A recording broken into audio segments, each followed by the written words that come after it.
Thank you, Honorable Speaker, for the opportunity.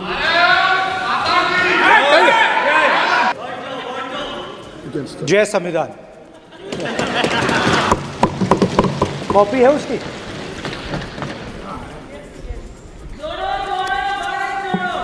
जय संविधान। इसकी हमने रक्षा की है। देश ने मिलकर संविधान की रक्षा की है और अच्छा लग रहा है अब कि हर 2-3 मिनट बीजेपी के लोग संविधान संविधान संविधान संविधान कह रहे हैं।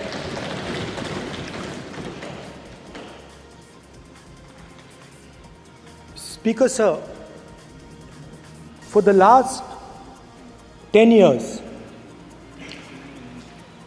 there has been a systematic attack on the Constitution, on the idea of India, and on anybody who opposed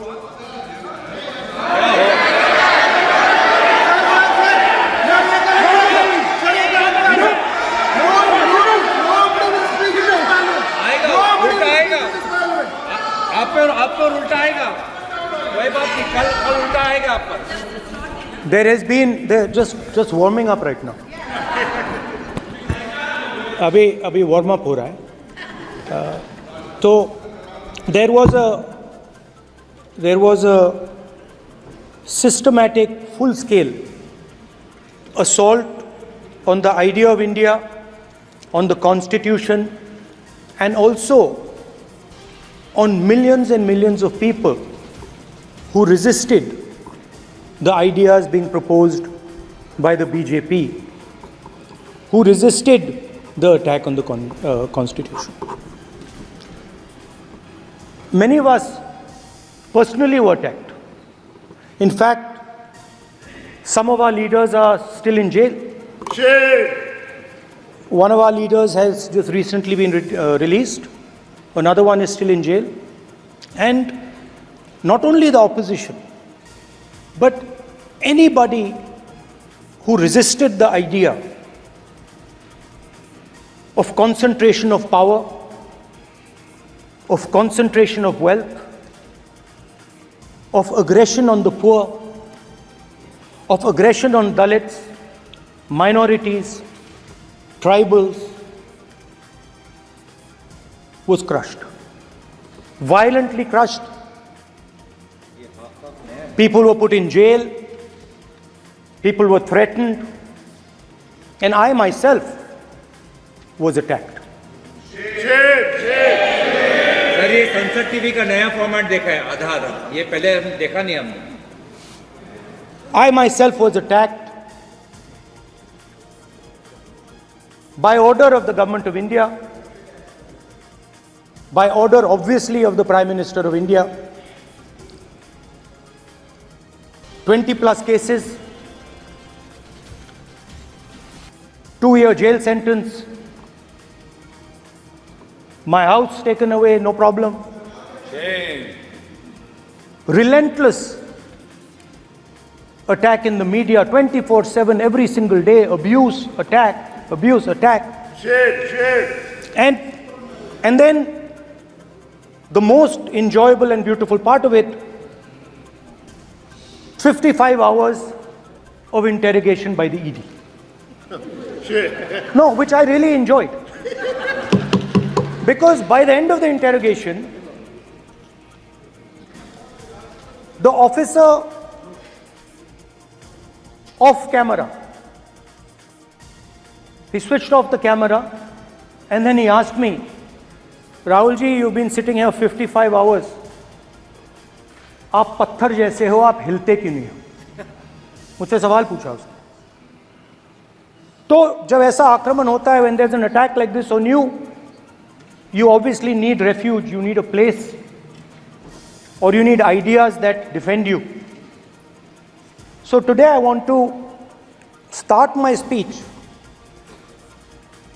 by telling my friends in the BJP and the RSS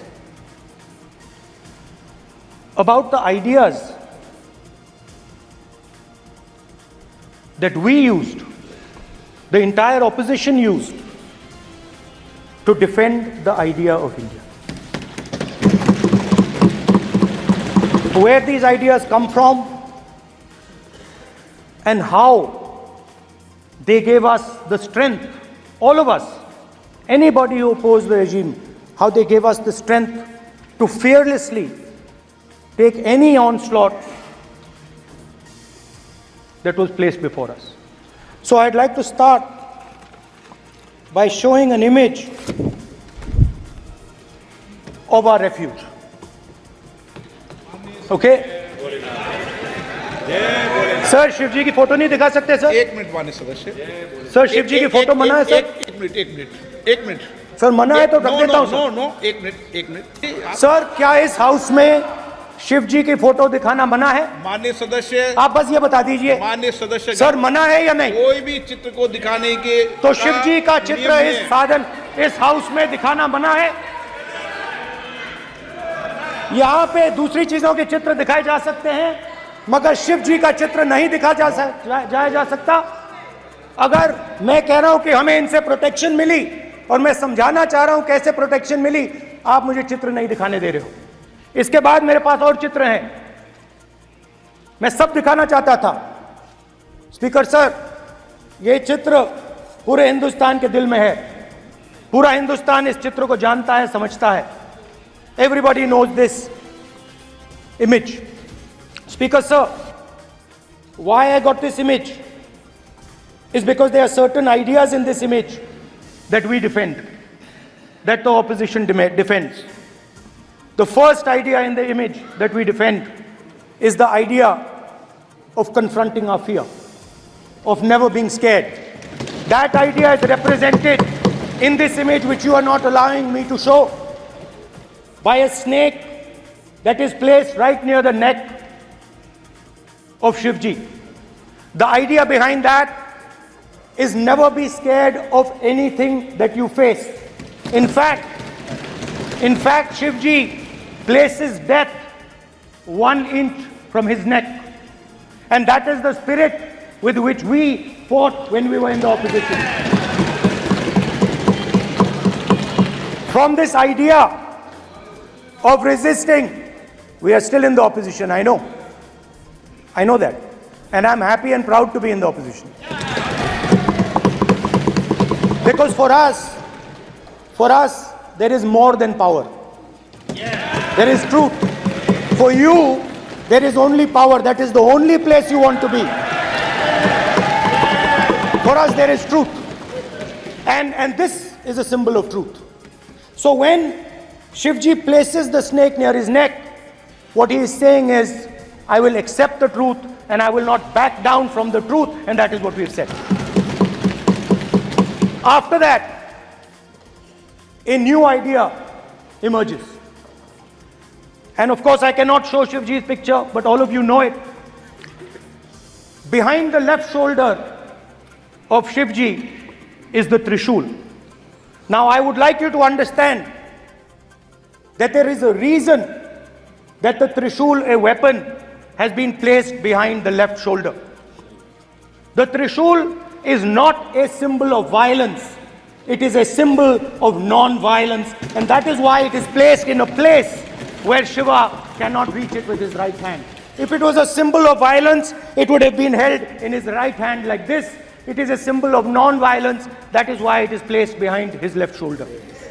When we fought the BJP, we were not violent.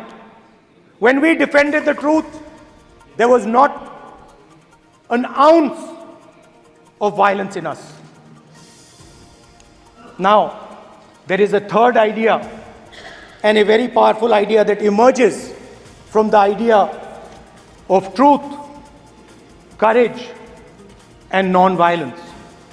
And that idea, of course, it is a symbol that many of you hate, but that idea is the Abhay Mudra, the symbol of the Congress party, which, as you can see, is also in this image. And Jai Mahadev. And what that Rajnath Singh ji is looking very surprised. And what that Abhay Mudra shows, it is the next step of the evolution of the idea of facing the truth, fearlessness and ahimsa. Satya and ahimsa, as Mahatma Gandhi ji used to say. And the Abhay Mudra is the idea that it is not good enough to just keep this internal. It is not good enough to not be scared. It is not good enough to use non-violence. It is also important that you make others not scared, that you help others become fearless, that you help others become non-violent. So in a sense, the Abhay Mudra is a projection from Shivji to the rest of the world about these two ideas. Of course, these two ideas were used by us, all of us, when we fought the British. And they were put forth by Mahatma Gandhi. The Prime Minister, of course, who has a direct connection with God, speaks directly to God. Yes, the Paramatma speaks to Modi ji's Atma directly. Unlike with all humans, we are all biological. We are born, we die, but the Prime Minister is a non-biological being. And the Prime Minister says Gandhi is dead. And Gandhi was revived by a movie. I mean, can you understand the ignorance? That Gandhi is dead and a movie revived the father of the nation. No, Gandhi is not dead. Gandhi is alive. Now, another very interesting thing I noticed. Hanji. That is not your problem. That is not your problem. It is not none of your business. It is not none of your business. And there's another thing I noticed. That it is not just one religion that talks about courage. In fact, all our religions talk about courage. So, here is the religion of Islam. Congress party ने शिव जी की photo दिखा दी है, गुस्सा हो गए. अब देखिए, please मान्य सदस्य आप तो इस्लाम में भी कहा गया है, मैं पढ़ता हूं. एड्रेस इधर करें. He said, एड्रेस इधर करें मान्य सदस्य. हाँ जी, सॉरी. इस्लाम में भी लिखा गया है, कुरान में, the prophet, peace be upon him, said, God said, have no fear.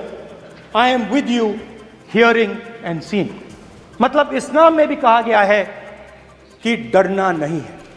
और जब इस्लाम में दुआ मांगी जाती है तो दोनों हाथ से, दाएं हाथ से अभय मुद्रा दिखाई देता है. उसके बाद गुरु नानक जी की ओर चलते हैं.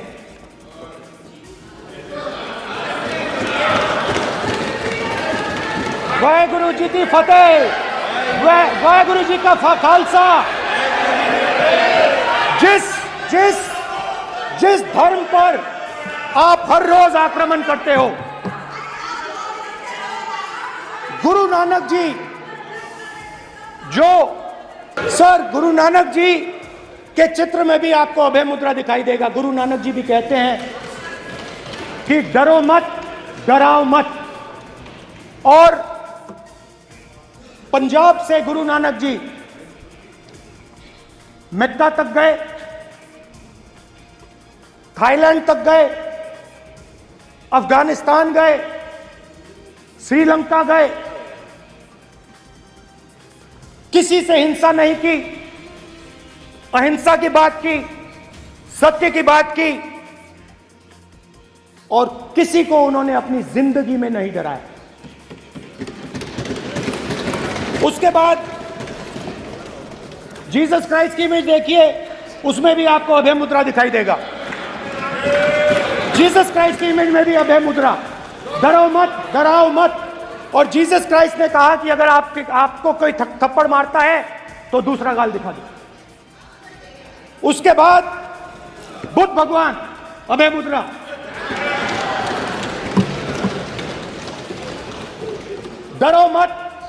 डराओ मत, अहिंसा। मतलब, और अंत में महावीर, डराओ मत, अभय मुद्रा। मतलब हिंदुस्तान के इतिहास में 3 फाउंडेशनल आइडियाज हैं। मोदी जी ने अपने भाषण में एक दिन कहा कि हिंदुस्तान ने किसी पर आक्रमण नहीं किया। उसका कारण है क्योंकि यह देश अहिंसा का देश है। यह देश डर का देश नहीं है। तो हमारे सारे के सारे महापुरुषों ने अहिंसा की बात की, डर मिटाने की बात की। डराओ मत।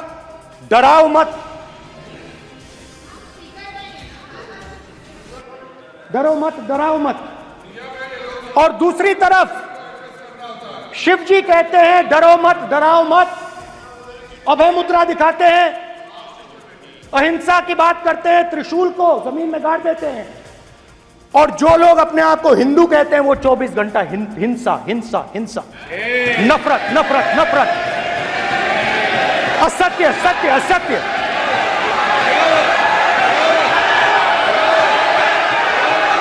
आप हिंदू हो ही नहीं।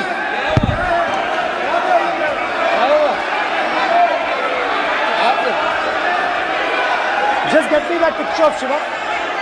inside because of us.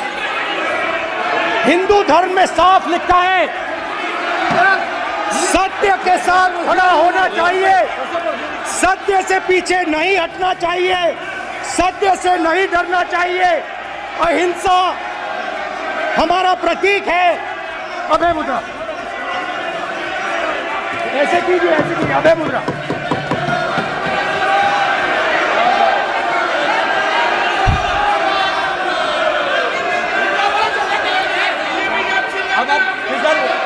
नहीं आएगा। Prime minister will not speak. Prime minister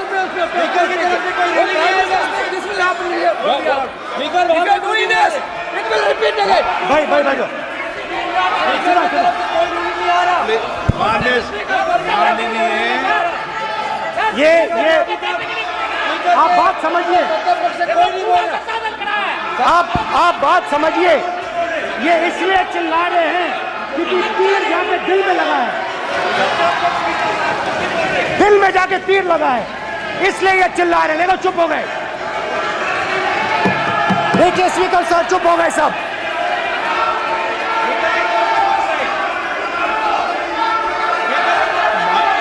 एक मिनट।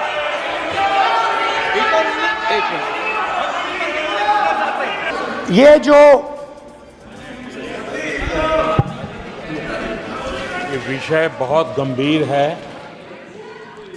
पूरे हिंदू समाज को हिंसक कहना ये गंभीर विषय है। बीजेपी को आपको नहीं, नरेंद्र मोदी जी पूरा हिंदू समाज नहीं है, बीजेपी पूरा हिंदू समाज नहीं है, आरएसएस पूरा हिंदू समाज नहीं है।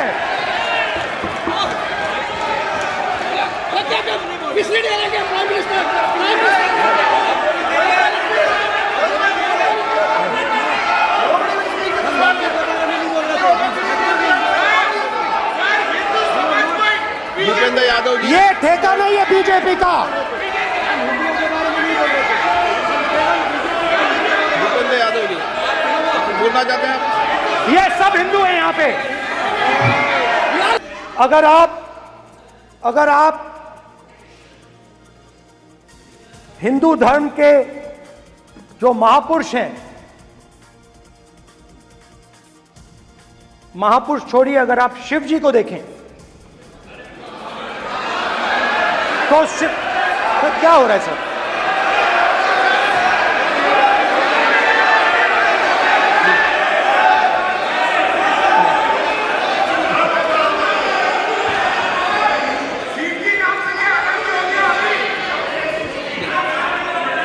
अगर आप शिव जी को देखें तो उनकी इमेज से आपको पता लगता है कि हिंदू डर नहीं फैला सकता, हिंदू हिंसा नहीं फैला सकता, हिंदू नफरत नहीं फैला सकता। और बीजेपी 24 घंटा नफरत, हिंसा, नफरत, हिंसा, नफरत, हिंसा। स्पीकर सर, कहां कहां तक इन्होंने डर फैला दिया है?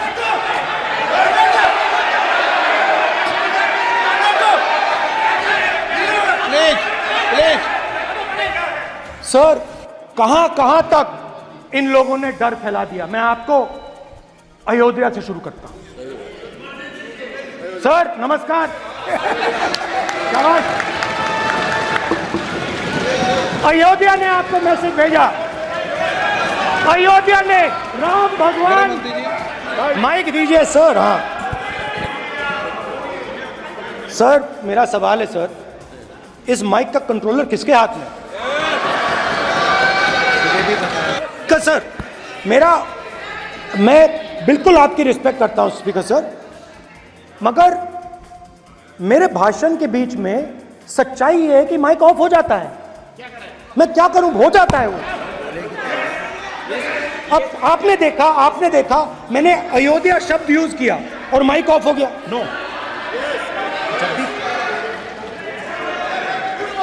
अरे ये प्रधानमंत्री मोदी जी के टाइम में आधा आधा कह रहा है क्या? तो अयोध्या ने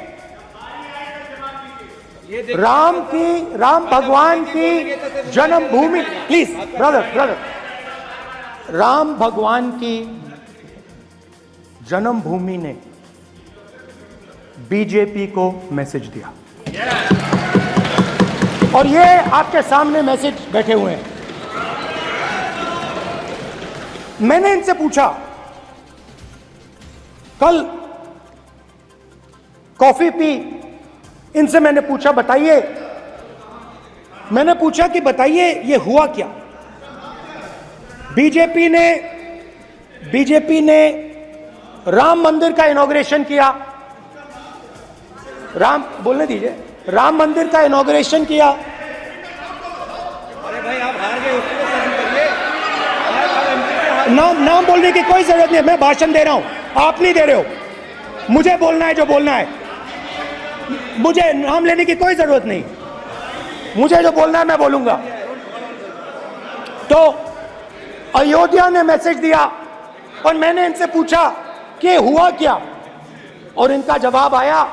मैंने उनसे पूछा कि आपको कब पता लगा कि आप अयोध्या में जीत रहे हो, और आपने कहा पहले दिन से मुझे पता था। सही बात। और मैंने कहा ये क्या हुआ? उन्होंने कहा राहुल जी, अयोध्या में एयरपोर्ट बना, अयोध्या की जनता से जमीन छीनी गई और आज तक उन्हें मुआवजा नहीं मिला है।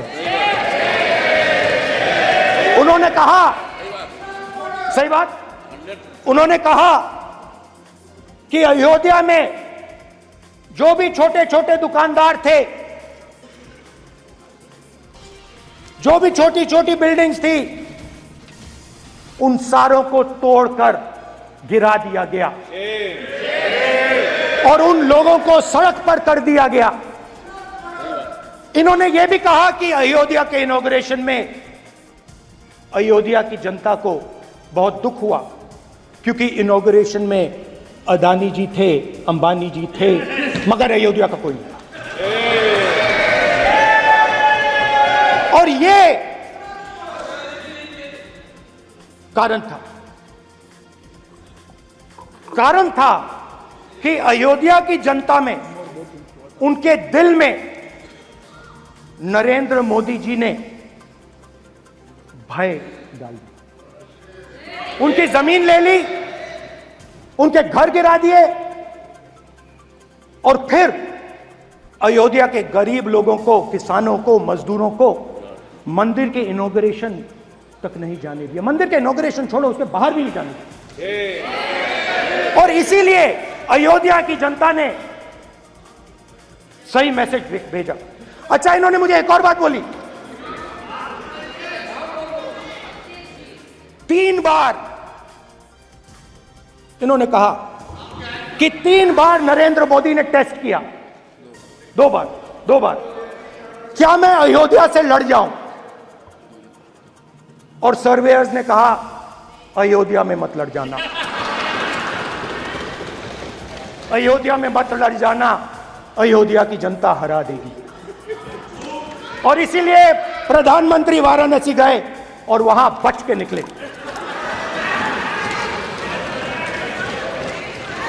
तो अयोध्या की जनता को डराया, पूरे देश को डरा दिया। मैं आपको बताता हूं, आज सुबह में आया, राजनाथ सिंह जी ने मुस्कुरा के मुझे नमस्ते की, और मोदी जी बैठे हैं, मुस्कुराहट नहीं, सीरियस, नमस्ते भी नहीं करते, कहीं मोदी जी ना देख लें, प्रॉब्लम हो जाएगी। वही कहानी गडकरी जी की है, सच्चाई है। स्पीकर सर, आपने कहा कि डिबेट प्रेसिडेंट्स एड्रेस पे होनी चाहिए। ये जो मैंने किया है, अनुराग ठाकुर जी ने अयोध्या की बात की थी, अनुराग ठाकुर जी ने सनातन धर्म पर आक्रमण की बात की थी, इसीलिए मैंने ये किया है। मैं दिखाना चाहता हूं कि अयोध्या में क्या हुआ, अयोध्या की सच्चाई क्या थी। प्रेसिडेंट्स डिबेट में उन्होंने बात उठाई थी, मैंने बात बंद की। प्रधानमंत्री जी को अच्छी लगी अयोध्या की बात अच्छी लगी, डर फैलाया, और ऑपोजिशन का रिस्पांस एक साथ मिलकर भारत जोड़ो यात्रा, सारे के सारे ऑपोजिशन, पूरा देश एक साथ मिलकर कन्याकुमारी से कश्मीर तक चला। और जो आपने डर फैलाया, उसके बारे में यात्रा में बहुत कुछ सुनने को मिला। अभी तक याद है, सुबह 7 बजे 7-8 बजे की बात थी, यात्रा में चल रहे थे, एक महिला आती है, हमारे साथ चलती है, मेरा हाथ पकड़ती है और घबराई हुई सी थी। तो मैंने पूछा क्या हुआ, वो मुझे कहती है मुझे मार रहा है, मुझे मार रहा है।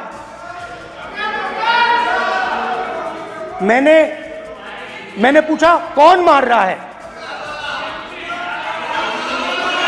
कौन मार रहा है?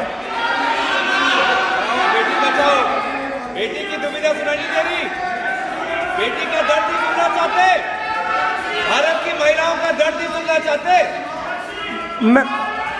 मैंने पूछा कौन मार रहा है, कहता है मेरा पति मार रहा है। मैंने कहा क्यों? कहती है सुबह का खाना नहीं दे पाई। मैंने कहा क्यों? खरीद नहीं पाई, महंगाई है, महंगाई है, खरीद नहीं पाई, खाना नहीं पका पाई, इसलिए मुझे मार पिट रही है। मैंने कहा बहन क्या करूं, कैसे आपकी मदद करूं? कहती हैं आप कुछ मत कीजिए, आप कुछ मत कीजिए, आप सिर्फ ये बात याद रखिए कि महंगाई के कारण हिंदुस्तान में हजारों महिलाओं को सुबह पीटा जा रहा है। उसके शब्द हैं, मेरे शब्द नहीं हैं। गैस सिलेंडर, महंगाई, तो आपने गरीबों को, महिलाओं को डराने का काम किया।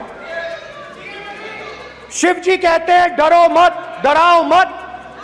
आपने हिंदुस्तान की महिलाओं को महंगाई से हर रोज डराया है। कुछ दिन पहले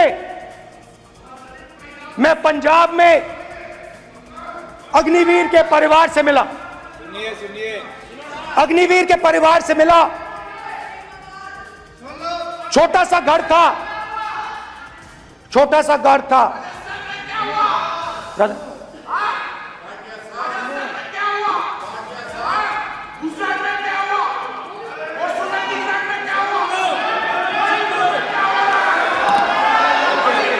ठीक है सर।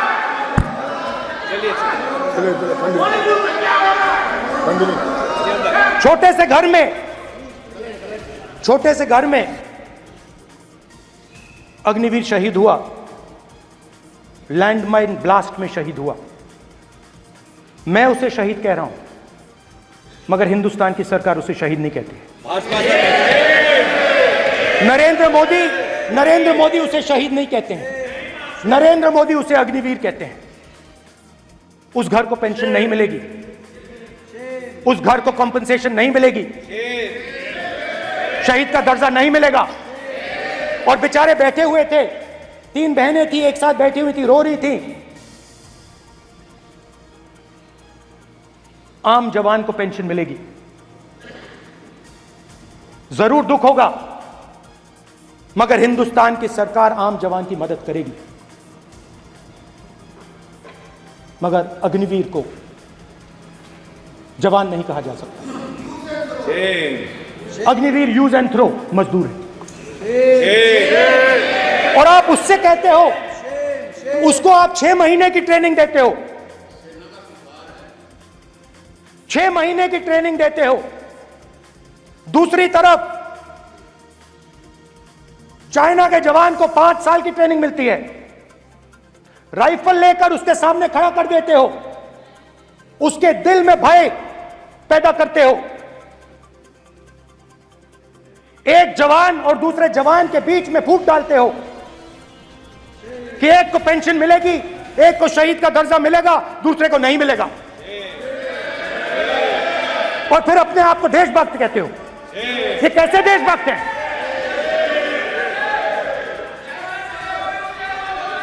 फिल्म स्टार जैसी फोटो थी उस लड़के की, film star,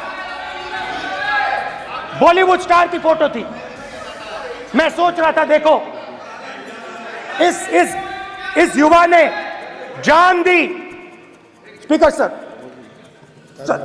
speaker sir, speaker sir देखिए, स्पीकर सर देखिए, राजनाथ सिंह जी की एक राय है, मेरी एक राय है। सच्चाई अग्निवीरों को मालूम है, हमें बोलने की जरूरत नहीं है।